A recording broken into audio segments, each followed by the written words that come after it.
Bueno, pues como creo que hay algunos apartados del tema que no están quedando del todo claros, voy a intentar grabar un vídeo resumen breve y lo más sencillo posible para aclarar sobre todo los cambios que suceden en Grecia a partir del siglo VIII a.C., los cambios de la Grecia arcaica, que es un apartado importante del tema y un poco complicado, y también las diferencias entre las polis de Esparta y Atenas. Me voy a centrar sobre todo en eso, pero voy a hablar también de algunas cuestiones. Vale, lo primero que tenemos que tener claro es a qué nos referimos cuando hablamos de Grecia. Grecia nunca fue un estado, nunca fue un gobierno común a todos los griegos. Sí fue en buena medida una cultura, una lengua, un arte, unas costumbres. Pero Grecia sobre todo es una realidad geográfica. La realidad geográfica que veis aquí en este mapa, en cuanto a lo que la Grecia antigua se refiere, ¿no? Una realidad geográfica que abarcaba buena parte de la península balcánica que veis aquí, la costa de Asia Menor, la isla de Creta, ¿no? Una serie de islas, vaya, las islas Cícladas también, la isla de Rodas, que se sitúan en torno al mar Mediterráneo, en concreto en el suroriente del mar Mediterráneo, que se sitúan justo entre Europa y Asia también, ¿vale? Si vosotros buscáis la Grecia actual en el mapa, una parte de la Grecia actual coincide con la geografía de la Grecia antigua que veis en este mapa, ¿no? Entonces estamos ante un territorio situado en el Mediterráneo, entre Europa y Asia, que abarca lo que veis en este mapa, ¿no? Territorio muy vinculado, como podréis imaginar, al mar, porque les rodea todo de mar, por eso van a ser pueblos navegantes, comerciantes, un territorio que se encuentra en el cruce entre distintas civilizaciones, de ahí que en algunos momentos reciba, por ejemplo, la influencia de Egipto, pero bueno, sin profundizar más, el territorio que veis aquí, ¿no? Y en ese territorio van sucediendo distintas cosas, ¿no? Se van atravesando diferentes etapas. Nosotros hemos hablado de momento de estas tres etapas en la historia de Grecia. La primera tiene que ver con el surgimiento hace unos 3.000 años de la civilización micénica. Se le llama civilización micénica porque la ciudad más importante fue Micenas. Y esa etapa de Micenas fue una etapa de desarrollo. Los griegos desarrollaron el comercio, la navegación, la escritura, la cerámica. Desarrollaron una forma de organizarse a nivel político muy parecida a la que hemos visto con Egipto o a la que hemos visto con las ciudades sumerias durante el primer trimestre. Durante la época micénica, esta primera etapa que veis aquí, la sociedad griega era gobernada desde los palacios y al frente del palacio se encontraba un rey.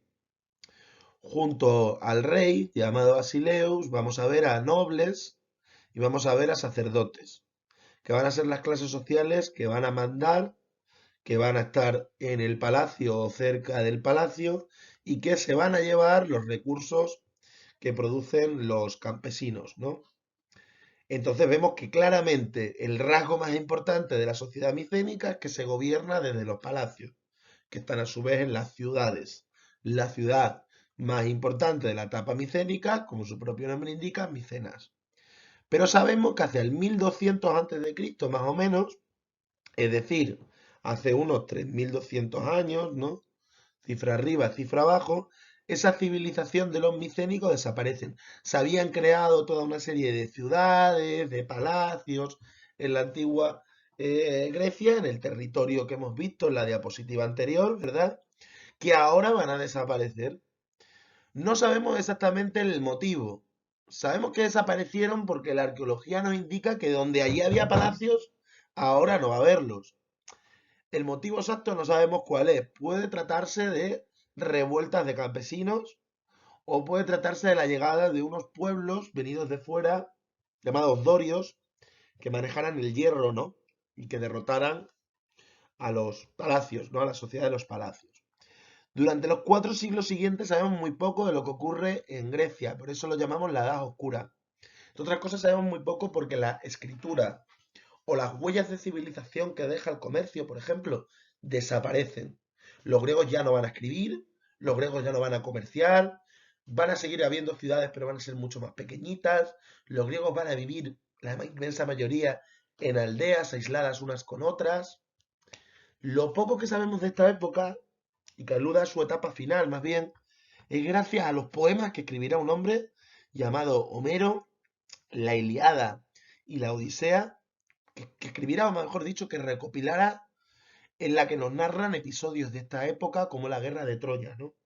En la que sabéis que una coalición de griegos aqueos, se enfrentará a la ciudad de Troya. Y hemos hablado de algunos episodios de esta guerra en clase, como cuando los griegos logran introducirse en las murallas de Troya haciendo un caballo de madera, ¿no? Un caballo de madera de mentira, donde iban a estar dentro los soldados aqueos para engañar al rey de Troya y poder entrar en esta ciudad y matarles por la noche, ¿no? Pero bueno, quitando los episodios que describe Homero en la Ilíada y en la Odisea, de esta etapa aquí, de esta etapa de la Edad Oscura, apenas sabemos nada. ¿Cuándo empezamos a saber más cosas de Grecia? Desde el siglo VIII a.C., que es la época de la Grecia arcaica. Vale, y en la Grecia arcaica, y esto es muy importante, se dan toda una serie de cambios. Habíamos dicho que durante 4 siglos en Grecia desaparece la escritura, desaparece el comercio, desaparece la navegación. Pues bueno, este tipo de desarrollos van a volver a aparecer a partir del siglo VIII a.C. Entonces, no había escritura, ahora desde el siglo VIII a.C., desde la época de la Grecia arcaica, va a volver a haber escritura. No había comercio, ahora desde el siglo VIII a.C., desde la Grecia arcaica, va a haber comercio, incluso va a aparecer la moneda. Significa que comercian todavía más. Si durante la época de la Edad Oscura no van a ser capaces de construir edificios en piedra, porque eso requiere cierto nivel de desarrollo, a partir del siglo VIII a.C. vuelven a aparecer los edificios en piedra.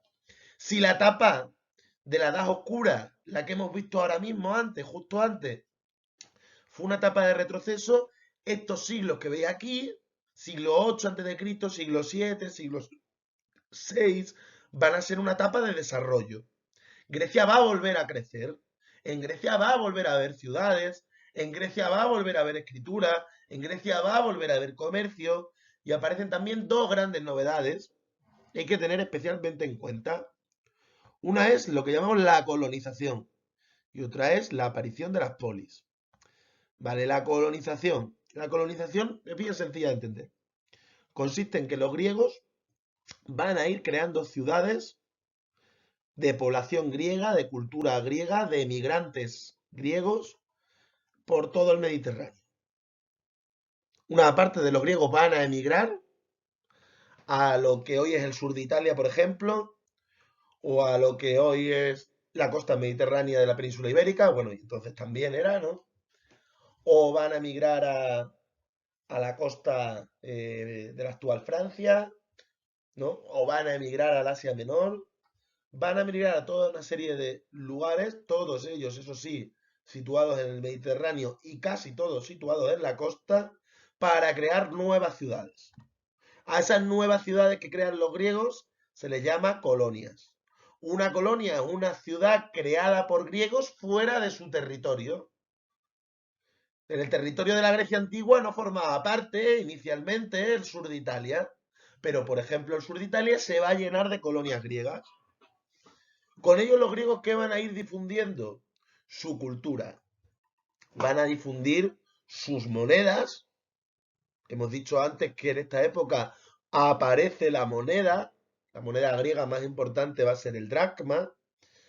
Van a difundir algunos aspectos de su religión, van a difundir su cerámica, van a hacer que su cultura no se quede solo en Grecia, sino que se expanda por más sitios, ¿no?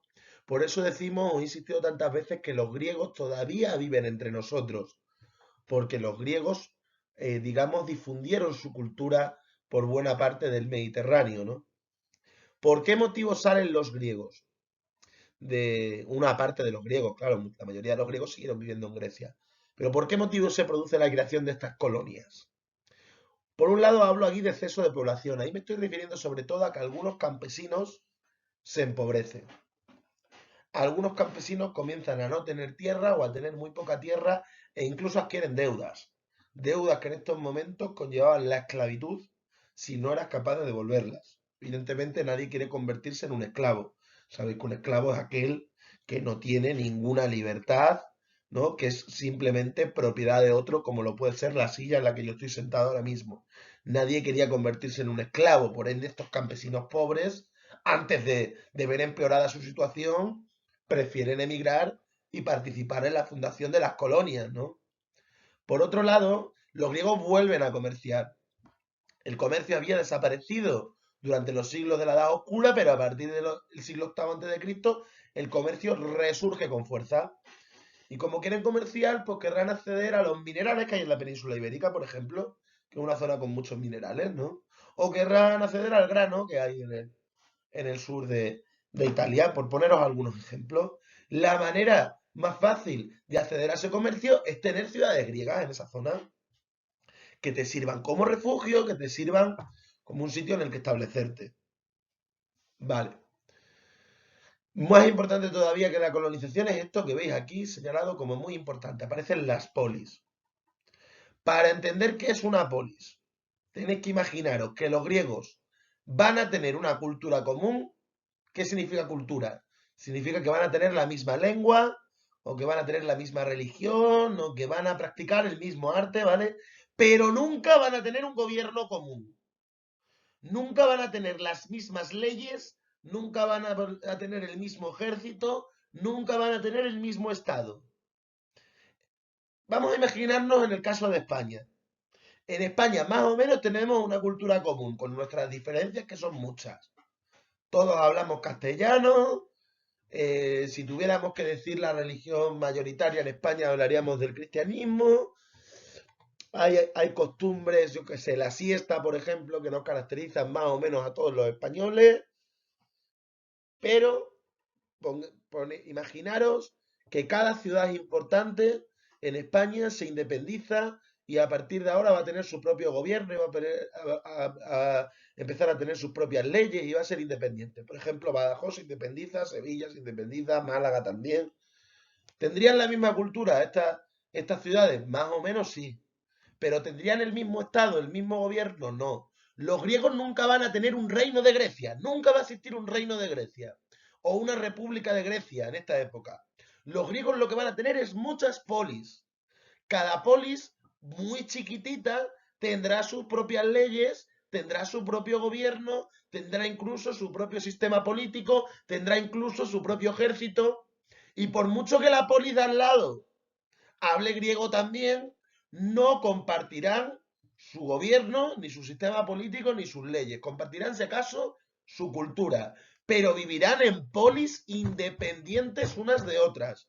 Igual que sucedía con los sumerios, cuando vivían los ciudadanos de Lagash y de Ur y de Uruk bajo gobiernos independientes. Incluso esas polis en muchos momentos van a entrar en guerra. ¿De acuerdo?